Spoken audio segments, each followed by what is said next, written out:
Apakah Anda sudah tahu arti Natal? Arti Natal adalah kelahiran. Dan selamat atas kelahiran.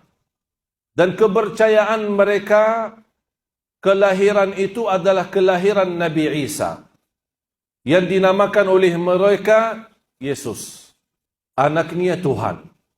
Ketika mereka merayakan hari itu, berarti mereka merayakan kelahiran anak Allah. Kita sebagai orang Muslim sudah belajar, bahkan sudah hafal.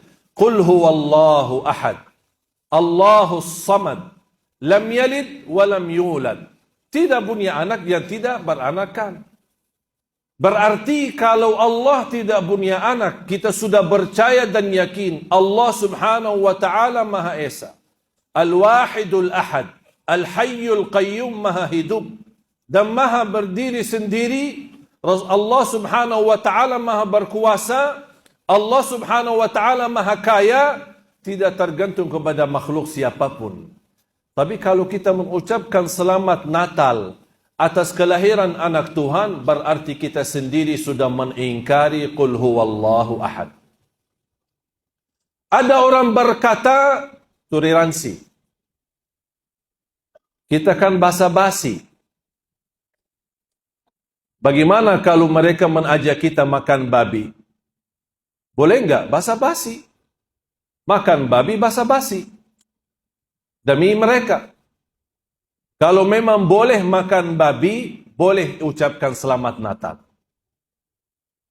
Kalau sudah yang namanya babi haram dalam agama Islam, padahal itu hukumnya haram, belum sampai ke syirik, belum sampai ke kufur.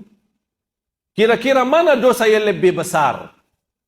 Mengucapkan selamat atas kelahiran anak Allah atau makan babi? Jelas, dosa jauh lebih besar kita berkata Allah mempunyai anak. Islam tidak melarang kita bersahabat dengan orang yang beda agama. Islam tidak melarang kita berbisnis dengan orang beda agama. Islam tidak melarang kita bertetangga dengan orang beda agama. Islam tidak melarang itu. Yang aku heran, semua kebebasan dalam agama dibolehkan. Bergaul dengan mereka, silaturahim dengan mereka, jalan-jalan dengan mereka, berbisnis dengan mereka, pinjam uang dengan mereka, bagaimana sama-sama hidup dengan mereka, bertetangga dengan itu semua tidak ada larangan. Ketika datang hanya selamat Natal, kenapa Islam susah? Subhanallah, anehnya manusia. Banyak hal yang dibolehkan. Kenapa fokusnya hanya begitu saja? Mengapa susah mau mengucapkan? Kita harus menunjukkan, walaupun kita diajarkan menghormati beda agama. Rasul hidup di tengah masyarakat yang di kufar Quraisy di Makkah, hidup di Madinah dengan tetangga orang Yahudi. Tapi Rasul SAW tidak pernah mengikuti perayaan mereka.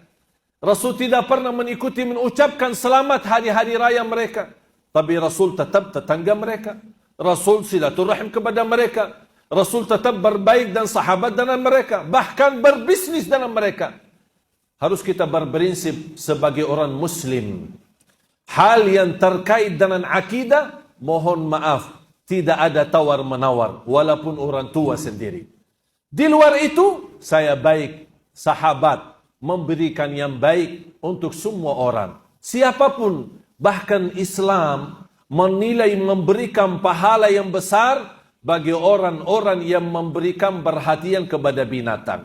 Saya yakin Anda semua sudah hafal hadis seorang wanita yang memberikan air minum kepada anjing. Allah ampuni dosanya. Padahal anjing dihukum Islam najis dan haram. Tapi Allah melihat perbuatannya, biarpun anjing najis, tapi karena perilaku baik, memberikan kasih sayang kepada binatang, Allah menilai itu. Bagaimana kalau kita kasih sayang kepada manusia? Kepada binatang saja pahala besar, apalagi kepada manusia. Jangan salah fahami, kalau kita dan ulama-ulama kita melarang kita mengucapkan selamat Natal, jangan Anda merasa Islam itu tidak tidak mau menerima toleransi dalam tengah masyarakat. Islam adalah teroris, Islam adalah keras. Tidak.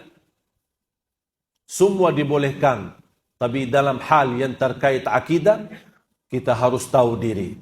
Jangan sampai kita merusak akidah kita tanpa kita tahu.